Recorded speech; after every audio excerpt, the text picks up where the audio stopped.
pessoal, eu sou Maria Fernanda Violatti, Head de Fundos Listados no Research da XP, e hoje, na nossa edição especial no Expert Talks, a gente está diretamente aqui da Expert. A gente vai bater um papo com Flávio Canho, sócio e gestor da Quineia Investimentos, e ao meu lado, Vinícius Duarte, Head da mesa de fundos listados na XP. Boa tarde. Fala, pessoal, tudo bem? Prazer, Flávio, receber você aqui. Prazer todo meu. Obrigado, Machê. Obrigado, Vini. Uma honra estar conversando com vocês aqui na Expert. Muito bom, muito feliz de ter aqui hoje. Seja muito bem-vindo, Flávio, muito especial a sua participação. Bom, para a gente começar, queria entender um pouquinho mais da sua história, da história da Quineia, que eu acho que as duas histórias se cruzam aí, um pouco do passado e também da construção, inclusive das atuais frentes da gestora, e até falar um pouquinho da sua própria trajetória profissional e um pouco de onde você almeja chegar até juntamente aí com a Quineia. Vamos lá, Mafê. Falando um pouco de Quineia, depois eu conto um pouco como eu cheguei à Quineia. A Quineia é uma gestora de recursos. A gente nasceu em 2007, foi uma associação com o Banco Itaú desde o início. A empresa foi fundada por ex-executivos do Bank Boston, com essa proposta de gestão de investimentos alternativos, que hoje, em 2023, nem são tão alternativos assim. Estou falando de private equity, imobiliário, infraestrutura, mas naquela época o país tinha um nível de juros super elevado e era um outro mercado de capitais, eram investimentos alternativos. E hoje a empresa tem basicamente 5 pilares. A gente faz gestão de fundos multimercado, fundos imobiliários, private equity, infraestrutura e, mais recentemente, agro. Temos aproximadamente 92 bilhões de reais sob gestão e somos um time de 180 pessoas. Então, essa é a plataforma. A gente tem três P's de pilares, né? Uma gestão bem robusta, né? Sim.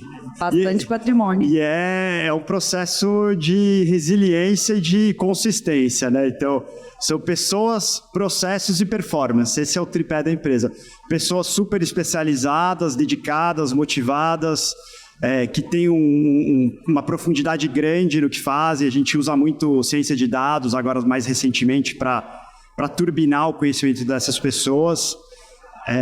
Processos. Então, nossa vida é uma maratona, é uma rotina de consistência e constância. A gente tem processos repetitivos, exaustivos, e isso tudo visa entregar performance, né, para os nossos investidores que confiam os seus recursos, e a gente trabalha para isso. Bom, e falando um pouco de mim, eu atuo no mercado financeiro agora há mais de 15 anos. Rapidamente eu tive uma trajetória um pouco diferente. Eu sou advogado e administrador de empresas. Eu queria ser advogado, aí no meu primeiro estágio em direito eu já vi que não ia rolar. Fui para uma gestora de recursos para ser estagiário, que é a Capitânia, que hoje se tornou uma grande gestora de fundos imobiliários. Também na época não era, né? Os fundos imobiliários nem existiam, isso foi em 2005. Existiam numa escala muito pequena, né?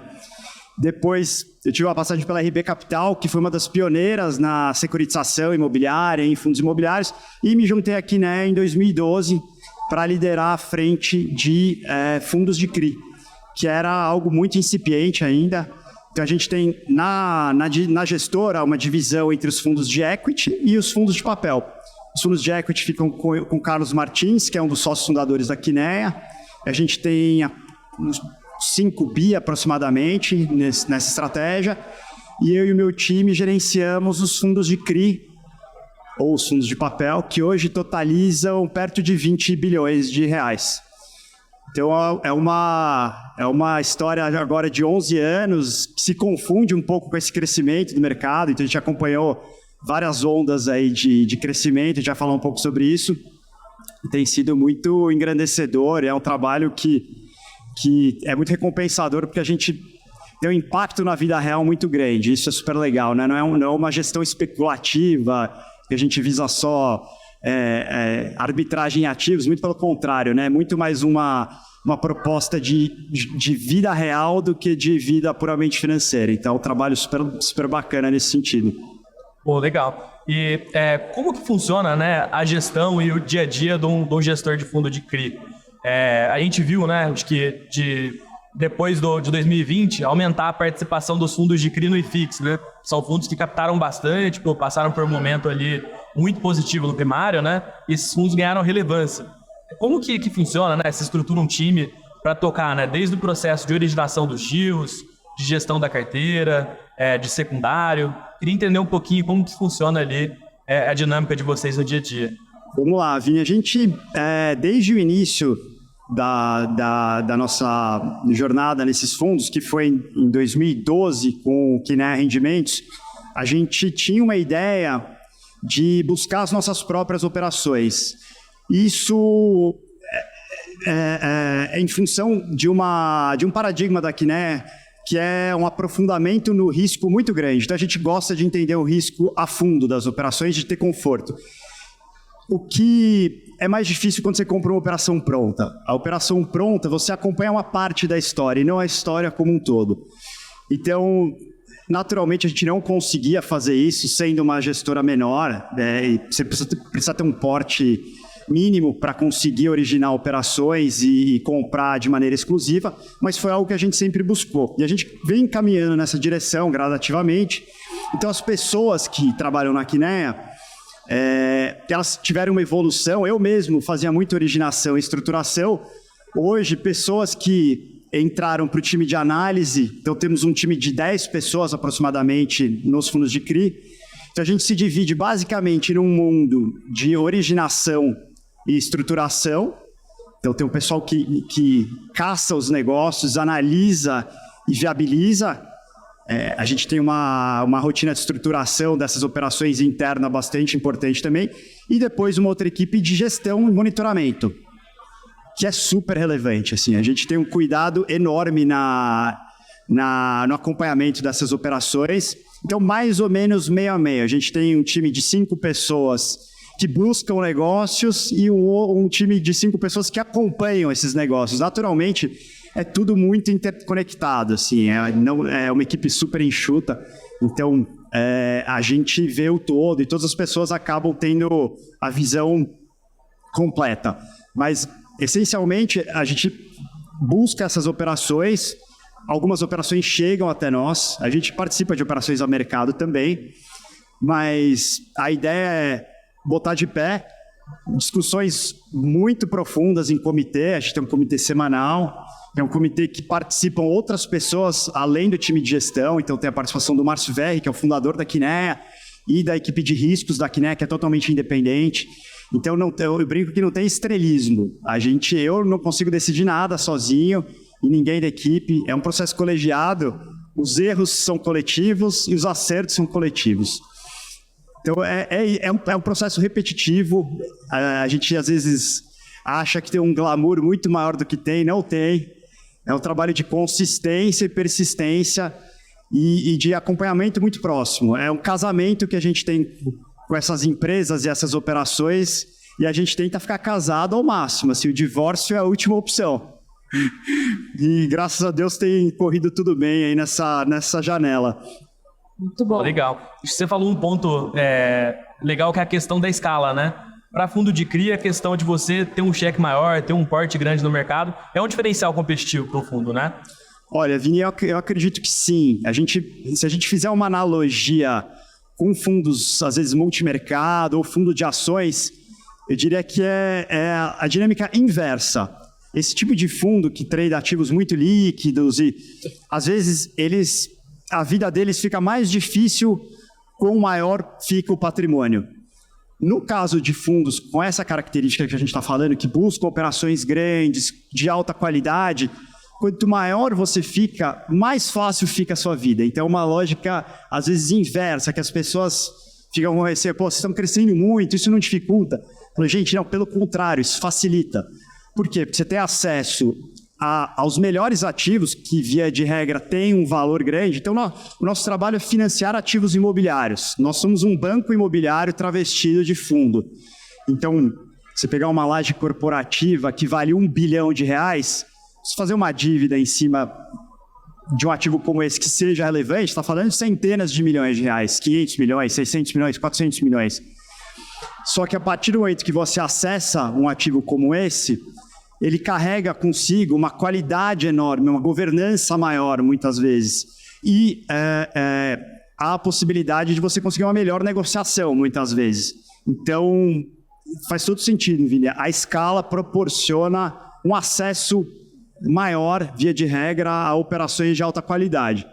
Então, a gente tem sentido isso. A gente vê outras gestoras que foram nessa direção também de escala. E acho que é uma tendência de mercado. Boa. E entrando um pouco mais na vertente dos produtos, né? Você comentou que existem os braços, o Carlos Martins está talvez mais ali associado aos fundos de lajes, logística, os fundos que têm efetivamente esses imóveis como parte de seus portfólios. Mas falando aqui um pouco do braço, então, dos fundos de CRIs, eu queria que talvez você pudesse contar hoje como que está estruturado, né? Você falou que são 20 bilhões, então nessa objeção é um montante expressivo. E quais são esses produtos hoje que o investidor consegue acessar? Até porque eu sei que a casa tem alguns produtos que são orientados para o investidor qualificado, tem alguns que são realmente para o investidor em geral, mas eu queria entender um pouco do que vocês têm hoje, qual é a gama de produtos, até porque a gente entendendo melhor um pouco desses produtos, a gente consegue entender qual seria talvez o melhor momento ou então até como se posicionar até em termos de uma carteira em relação aos indexadores desses produtos, enfim. Vamos lá, Mafé. A gente caminhou numa direção também um pouco diferente da maior parte das gestoras, que foi uma ideia de uma matriz com vários produtos. Eu brinco que a gente transferiu o problema para o investidor. No começo, a gente tinha um único fundo e ele fazia de tudo, fazia juro real, juro pós. Mas, com um pouco de tempo, a gente vai percebendo que faria sentido uma segmentação. Primeiro, foi de indexador, então a gente nasceu com o KNCR, que nasceu numa época de juros muito altos, então ele já tinha um pé nessa ideia de juro pós-fixado. Depois foi bastante tempo depois, foi em 2016 só, então o intervalo hoje parece muito grande, mas o processo de crescimento foi super lento. Em 2016, a gente lançou um fundo, que é o Canip, que hoje é o maior fundo listado na B3, que ele era dedicado somente dedicado a operações em juro real. Então, a gente criou essa divisão de juro pós com juro real. Aí, em 2018, a gente trouxe o nosso primeiro fundo High Yield. Então, era uma ideia de segmentação por risco e não por indexador. Depois a gente foi na direção oposta de criar um fundo caldeirão, que foi o Kinea Securities, que esse pode fazer tudo, tanto high grade quanto high yield, tanto juro pós quanto juro real. Mais recentemente a gente lançou 2 fundos, um que é o Kinea Acreditas, que ele não tem uma ideia de diferença em indexador, mas ele tem um tema diferente, que é o mercado de crédito pulverizado. Tudo que a gente fez até então era concentrado em crédito imobiliário concentrado. Estou falando aqui de operações de shopping, escritórios, lajes corporativas, em que você tem um monodevedor e um monoativo, via de regra. Esse mundo de pulverizado, você tem uma carteira, e aí você tem várias carteiras possíveis, home equity, pró-soluto, incorporação residencial. Então a gente criou essa segmentação de tema, e mais recentemente agora a gente segmentou o nosso mundo high yield. Então a gente tem o Kinea High Yield, que é um fundo mais arrojado em juros reais, e agora o Kinea Unique, que é um fundo em juro pós-fixado high yield. E o nome Unique é porque, na nossa visão, ele é o único fundo com essa proposta atualmente no mercado de ser um fundo high yield pós. A gente vê que os fundos high yield, via de regra, eles estão mais no juro real. Então, resumindo tudo, a gente transferiu o problema para o investidor. O investidor tem um supermercadinho ali de, putz, eu gosto de juro pós nesse momento, não, eu gosto de juro real. Eu quero estar no high grade porque eu estou com medo da economia. Não, eu quero estar no high yield porque eu estou mais confiante. E ele consegue montar uma cesta, fazendo uma alquimia ali que é muito pessoal de cada investidor. Tem também, para finalizar, um fundo super recente que é o Kinea Hedge Fund, que a gente captou agora. Esse é um fundo bem interessante porque ele é colaborativo, ele não envolve somente a área de fundos de CRI, tem a participação do Carlos Martins e também do Marco Freire, que é o sócio-gestor responsável pela área de multimercados da Kinea. Então, ele pode alocar em ações desse fundo, por exemplo. Então, uma ideia de cogestão em todas as unidades de negócio da Kinea que atuam em ativos imobiliários. Safra super boa para alocação, então a gente conseguiu pegar esse desconto na janela de fundos imobiliários, taxas super atrativas das operações de CRI, então foi super bom. Acabamos dando sorte aí nesse atraso. Pô, legal, pegaram um timing bom, né? O timing que estava bem descontado ali. Mas foi a pura sorte, não teve mérito nesse sentido. O mercado andou juntamente aí logo em seguida das alocações, muito bom, né? E acho que é legal entender um pouco a cabeça de vocês, né? Como vocês estão vendo o mercado de crédito, né? Daqui para frente, mercado de dívida. Acho que a tendência da Selic ele é cair, né? E aí vocês têm produtos que são bons em um momento e tem produtos que são bons em outro momento, né? O que vocês estão vendo de cenário aí para o mercado de crédito no geral? Olha, Vini, acho que esse alívio na inflação e também, consequentemente, na Selic é um suspiro, né? Para todos os devedores, sejam eles de alta qualidade, sejam eles de menor qualidade. Acho que esse nível de Selic, apesar de necessário, ele se torna insustentável depois de um tempo para as empresas e para os imóveis. Então, eu acho que vai melhorar muito a qualidade de crédito. Já na margem melhorou. Mas é curioso perceber que o nosso foco lá é de financiamento a ativos e menos a balanços, a atividades empresariais. E por que eu estou falando isso? Porque, de verdade, a nossa maior crise ocorreu 3 anos atrás, na pandemia. Porque ela realmente foi uma crise imobiliária. O coronavírus, para mim, foi a maior crise imobiliária que a gente já viveu no Brasil. Não preciso chover no molhado. Shoppings todos fechados, escritórios fechados, e não só fechados com o modelo em cheque, né? A gente não sabia, não tinha vacina, sei lá. Teve um momento que ninguém sabia no mundo se isso ia voltar. Então, eu acho que a maior crise de crédito imobiliário, falando do mundo que a gente atua, ela foi lá atrás, ela não foi agora. Agora foi uma crise diferente, que doeu menos do que aquela. Porque aquela foi na veia, assim, os nossos shoppings estavam fechados, os shoppings que a gente é financiador, fechados, escritórios idem, os galpões continuaram bem, né? Mas eram 30% da nossa exposição, assim, se desse errado, a gente já está muito ferrado, né? Então, ela foi muito aguda para o país como um todo, essa crise, vou chamar aqui dos últimos 18 meses, mas para o nosso mundo de financiador a ativos imobiliários, a gente estava um pouco na contramão, os ativos recuperando, e a gente viu uma recuperação extraordinária nos shoppings, foi algo impressionante, está sendo, né? Ainda continuam batendo resultado atrás de resultado. Nos escritórios também, a história de modelo de home office, acho que veio para ficar, mas numa escala muito particular para cada empresa, e algumas empresas já voltaram 100% e não fazem... Diria que até a maioria, né? Se a gente for observar ali na região da Faria Lima, hoje é difícil, qual empresa ainda não voltou minimamente em algum formato, como você mesmo disse, né?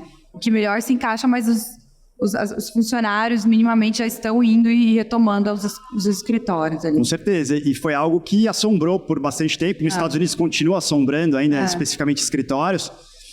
Então, é um tema de recuperação ainda. Boa parte já aconteceu, mas os ativos ainda têm espaço para melhorar. Por isso que eu acho que acaba sendo uma boa janela para os fundos imobiliários. Você tem duas coisas acontecendo. Queda de taxa de juros, que naturalmente torna menos cruel a comparação, porque hoje é difícil comparar com qualquer produto apanha da renda fixa. Não tenho o que dizer, até mesmo para os fundos de CRI, que são renda fixa, acabam sendo prejudicados, porque a pessoa física naturalmente pensa, vou para um ativo sem risco, mesmo que seja pós-fixado, ele tem lá, fica listado na bolsa, etc. Então vai ajudar a queda de Selic e tem essa recuperação já em curso, que vai aumentar a NOI. Então é uma janela super favorável para os fundos imobiliários. O vento voltou a soprar a favor, né? O que assombra, a gente não tem uma recessão, que pode, vamos dizer, atrasar ou impedir um pouco desse processo de recuperação que vem acontecendo. Ou uma demora muito longa na queda da taxa de juros. Acho que isso tudo são temas menos prováveis, né? A gente tem caminhado nessa direção da economia um pouco mais forte e, ao mesmo tempo, uma Selic menor. Pô, legal. E acho que um tópico, né, que a gente viu nos últimos anos foi o amadurecimento dessa indústria, né?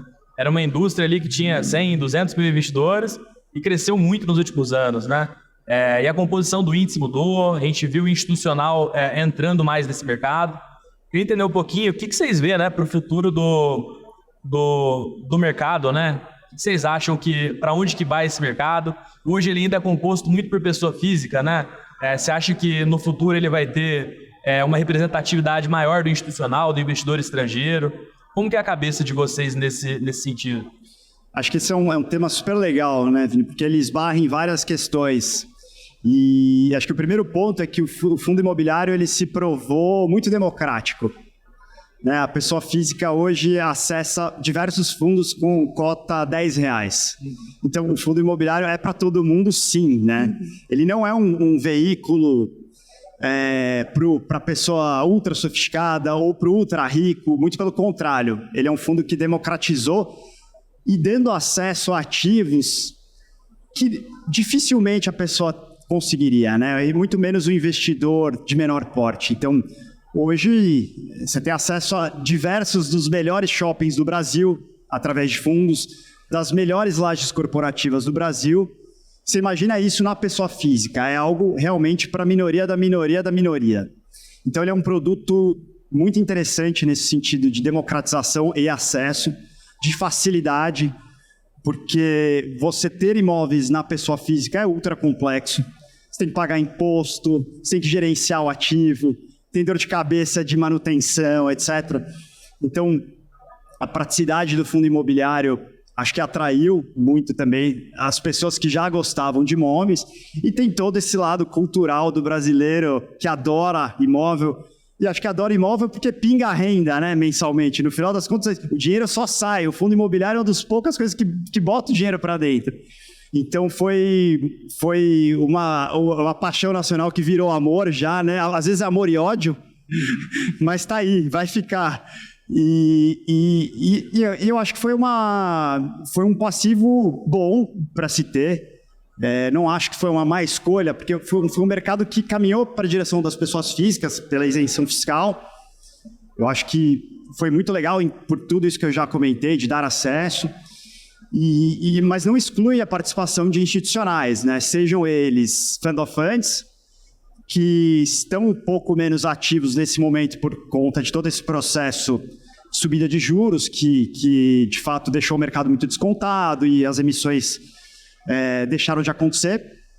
Também outros institucionais, talvez as fundações entrando mais ativamente. Investidores estrangeiros eu tenho mais dificuldade de enxergar nesse ambiente de juros altos, porque eles têm muitas oportunidades em real estate. O mercado de real estate lá é realmente imenso. Ele é uma ordem de grandeza muito desproporcional à nossa. Então, eu tenho mais dificuldade de enxergar esse investidor entrando em escala no Brasil nesse momento. Talvez se a taxa de juros baixar muito lá fora, se o Brasil tiver um crescimento muito expressivo, pode ser, mas acho que hoje ainda está muito na mão dos locais, salvo raras exceções, que é o investidor estrangeiro que está no Brasil há muitos anos, que tem já uma visão de longuíssimo prazo e que estará aqui conosco para sempre, mas uma entrada adicional acho que ainda não é o mais provável. E Flávio, pensando um pouco até em desafios, né, da indústria, vocês enquanto gestores, naqueles desafios que vira e mexe vocês se esbarram, seja em questões regulatórias, seja enfim, e até cobranças que também vêm desses cotistas, né, a gente viu uma evolução muito grande, por exemplo, da qualidade da informação, da transparência da informação que vem para esses cotistas, entre outras questões até nessa parte regulatória.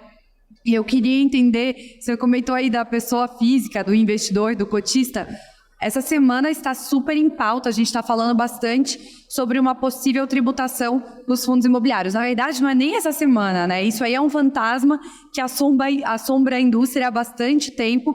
E o investidor que coloca principalmente, né, seus recursos aqui em fundos imobiliários orientado, né, essa questão de ter a renda mensal, esses dividendos mensais isentos de imposto de renda, ele já fica um pouco receioso em relação à classe. Então, eu queria até entender um pouco, a gente está falando bastante sobre essa possível, né, essa medida provisória que está sendo discutida na tributação, né, de fundos que tenham abaixo de 500 cotistas. E eu queria entender um pouco a sua visão, né, nesse cenário, nessa formatação atual, como está, e até entender um pouco de eventuais melhorias em relação a desafios que os gestores se esbarram hoje, pensando principalmente nos interesses dos próprios cotistas. Legal, Mafê. Esse é um ponto antigo, né? Já se discute isso há muitos anos, mas eu acho que essa MP que foi expedida recentemente, tratando tributação de fundos exclusivos e outros temas, eu acho que ela é positiva, porque ela preserva o regime atual, mas colocando uma régua maior de número de investidores, né? Passando de 50 para 500. O que eu acho que é atingível para a grande maior parte do mercado. Você tem situações em que são fundos de club deals específicos que você pode ter uma dificuldade um pouco maior, mas em geral eu acho que é uma boa medida, porque afasta um pouco daquele estigma de que você pode ter um abuso de forma para usar um fundo para uma família específica ou para uma situação específica que vamos dizer, deturpa a essência da que é classe de fato do produto, né? Na verdade, o propósito do produto, né? A gente sabe que no passado, se não me engano, há 2 anos atrás, a gente teve quase que, né, uma medida ali, uma quase tributação, né, uma proposta, aliás, e nessa proposta gerou bastante ruído e muito foi defendido na importância que esse produto tem perante até o próprio ecossistema da construção civil no nosso país. Então, justamente o propósito que ele se propõe, ele está mantido com essa questão, né, de ter essa isenção acima, desde que o fundo tenha esses critérios exigidos, né? Que seria aí minimamente os 500 cotistas. Essa característica mais de maior legitimidade, né? De ser mais fidedigno ao seu propósito, que é de dar acesso às pessoas a esses investimentos imobiliários e a financiar o setor. E eu acho que esse é um lado pouco comentado, Mafevini, que eu acho que a gente precisa lembrar. Os fundos cumpriram o seu papel, na minha visão, assim, claramente. E a gente acompanha isso há 10 anos, a gente vê o quão relevante foram em situações que mudaram o desenvolvimento imobiliário da cidade ou de uma região. Então, o fundo imobiliário funcionou. E eu falo aqui dos fundos de CRI, ele trouxe um funding estável para diversas empresas, é uma alternativa viável, de longo prazo, de custo bastante razoável e fez frente aos bancos, que eram a principal alternativa para financiar o setor, e vem num complemento. Muitas vezes o banco não quer fazer uma operação e nem pode. Pode, mas é muito penoso para o banco fazer uma operação de 10, 15, 20 anos, por conta de Basileia, diversas restrições regulatórias, que são para o fundo imobiliário super, super tranquilas. Então a gente tem operações de shopping que nasceram com 20 anos, hoje elas já têm lá perto de 13. Mas, poxa, é muito bom para o empresário poder ter uma linha como essa, e ainda mais num custo que ele entende como razoável. Então, sem falar na geração de emprego, que você tem hoje cada vez mais fundos financiando o mercado de construção civil, incorporação, não só loteamentos e afins, mas muita gente se especializa. A gente, inclusive, está tendo uma atuação grande em financiamento a incorporadoras. Isso gera emprego, isso gera renda, tem um multiplicador grande. Então, de fato, a classe, ela está com, na minha visão, obviamente a gente é vezado, porque a gente faz isso para viver, mas ela está cumprindo a sua missão, tanto do ponto de vista do investimento na economia real, e tanto do ponto de vista de aplicação de recursos, dando acesso para muita gente a um produto de difícil acesso em outras alternativas, né? Com certeza. Um ponto legal que você falou, né? Acho que a gente está vivendo um pouco disso, que é a questão... a gente teve alguns eventos de crédito no início do ano, né? E os bancos ficaram um pouco mais reticentes ali em fazer essa abertura de crédito ali para os players, né? Eu acho que os fundos imobiliários são muito importantes nesse movimento de democratizar o acesso ao crédito, né? Então, acho que até vocês devem sentir um pouco disso na prática, né? Da oportunidade, talvez, de fazer operações com taxas melhores por conta dos bancos ainda estarem ali com a ressaca, né? Daquele movimento ali do início do ano de crédito. Sem dúvida. A gente conseguiu, por sorte, né, a gente tinha recursos naquela janela que foi ali mais para o começo do ano, muito aguda de crédito privado. Então, o nosso Kinea Hedge Fund conseguiu se apropriar bastante disso, porque a janela está super favorável para alocações. A gente conseguiu, no nosso Fiagro, que não é imobiliário, mas lembra bastante, por de forma, comprar diversas operações em mercado secundário que foram vendidas por agentes diversos que precisavam fazer liquidez, seja para pagar resgate, seja para diminuir risco. Então, esses fundos serviram como buffer ali e, ao mesmo tempo, foram uma oportunidade grande para nós como investidores. Então, contribui, na medida em que eles não estejam inseridos na crise, né, Vini, para a oportunidade e para amaciar um pouco desse impacto que você tem quando há um evento de estresse. Muito bom. Agora, está quase chegando aqui no fim do nosso papo, mas antes, eu acho que, principalmente para aquele investidor que está aqui nos assistindo, eu acho que é importante até entender. Acho que olhando no âmbito da carteira, né? Então, quando o investidor está lá tomando as suas decisões, você basicamente jogou, né? Você, olha, você quer, eu tenho aqui todas as opções, você jogou na mesa aqui, que você tem um monte de opção, mas quando ele vai compor uma carteira, principalmente falando aqui dos fundos imobiliários, né? Sem entrarmos aqui nas demais classes, entre outras coisas, mas falando dos fundos imobiliários, qual que é a importância dos fundos de papel perante uma carteira do investidor? A gente sabe que os fundos de tijolos, então, eles têm aqui eles têm um comportamento negativo em relação ao, por exemplo, a taxa de juros Selic. Então, conforme a taxa de juros vai caindo, a gente começa a perceber uma performance, um comportamento positivo dessa classe, dos fundos de tijolos.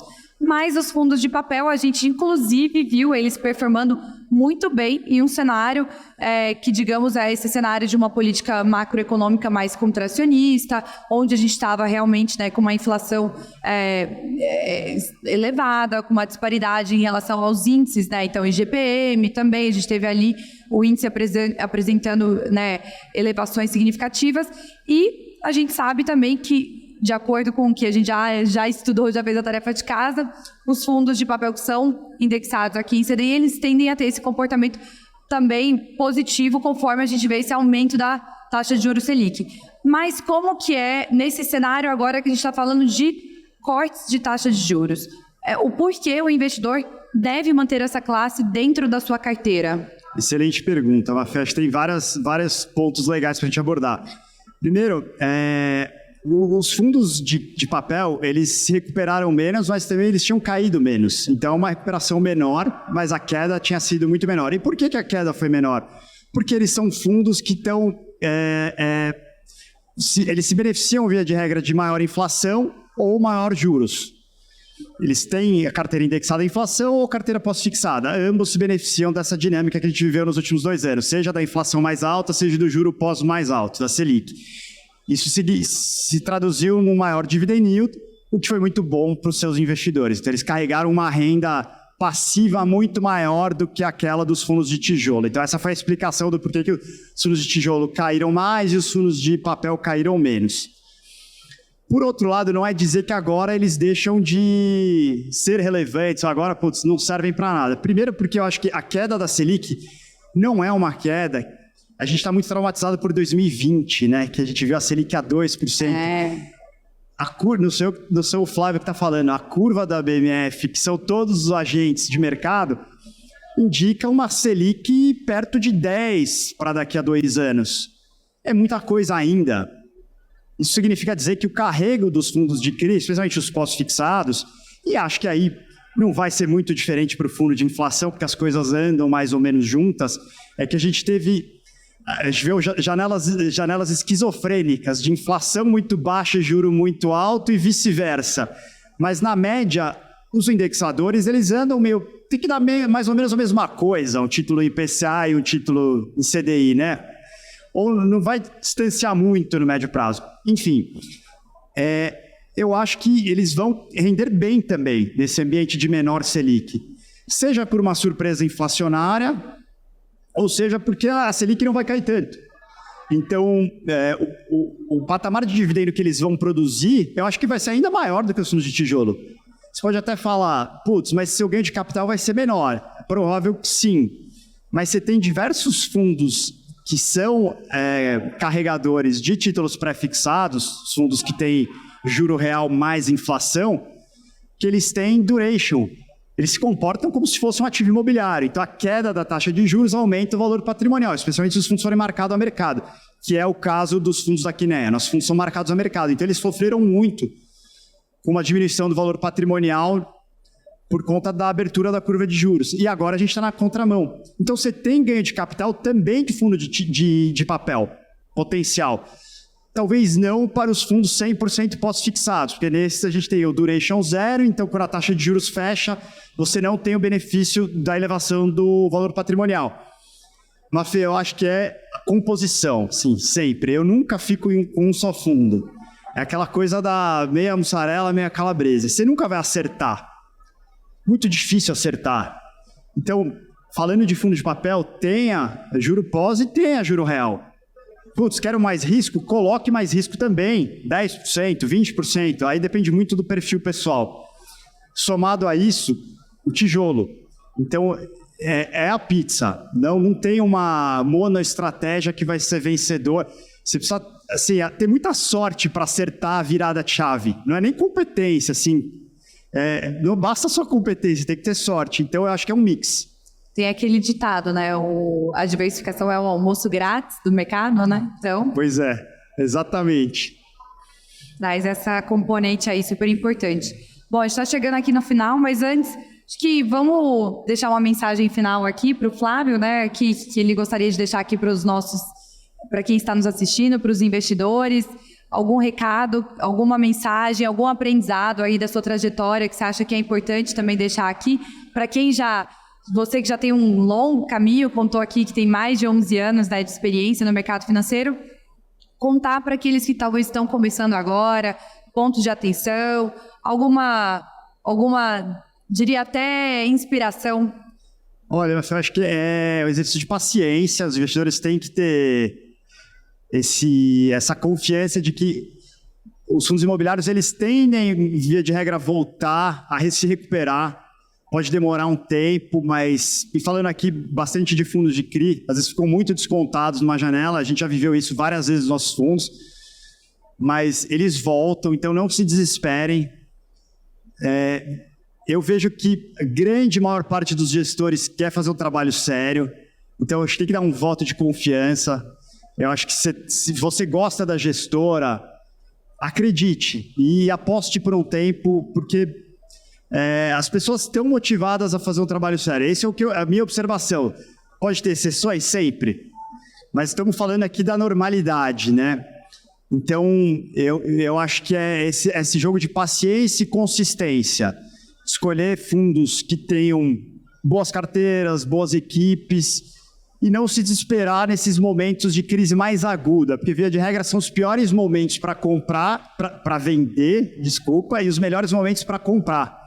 E é justamente o contrário do nosso instinto. O nosso instinto é vender nessa hora. E não é só das pessoas, o meu também, Flávio.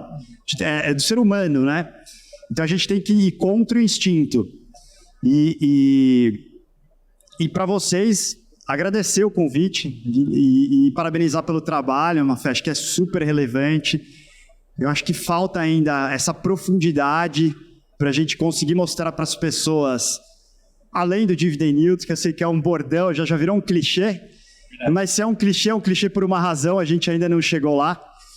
Então, o seu trabalho é super relevante nesse sentido, de trazer profundidade, de trazer informação. A gente tenta se comunicar, mas eu acho que vocês fazem um trabalho muito melhor do que as gestoras, porque muitas vezes a gente fica imerso lá na tecnicalha e não consegue ter uma linguagem tão mais fácil. Então, esse trabalho super importante, vocês estão de parabéns. E é isso, obrigado pelo convite. Obrigada. Quer deixar uma mensagem final também, Miri? Mais agradecer ao Flávio mesmo pela aula aqui. Acho que é muito importante a gente criar essa ponte, né, entre o investidor e o gestor, para passar um pouquinho da cabeça do gestor, né? O investidor entender que ali do outro lado da mesa tem uma pessoa, tem um time, tem pessoas que estão extremamente dedicadas, né, para fazer o ativo entregar bons resultados. E acho que toda oportunidade que a gente tem aqui para trazer alguém para conversar, todo mundo sai ganhando, né? O investidor aprende mais, o gestor tem a chance ali de falar um pouquinho do que pensa. Então, mostrar mais sobre a sua estratégia, né? Obrigado pelo papo, Flávio. Obrigado. Muito obrigada, então. Agradeço também bastante aqui ao meu colega, né, de bancada, o Vinícius Duarte, head da mesa de fundos da XP. Também ao nosso convidado super especial, ao Flávio Canho, da Quineia Investimentos. A gente já está chegando aqui, então, no final do nosso papo. Foi muito bom. Quero agradecer também vocês que nos acompanharam. E já convido vocês, se você gostou desse conteúdo, já deixa seu like, se inscreva no canal. E eu te aguardo no próximo papo.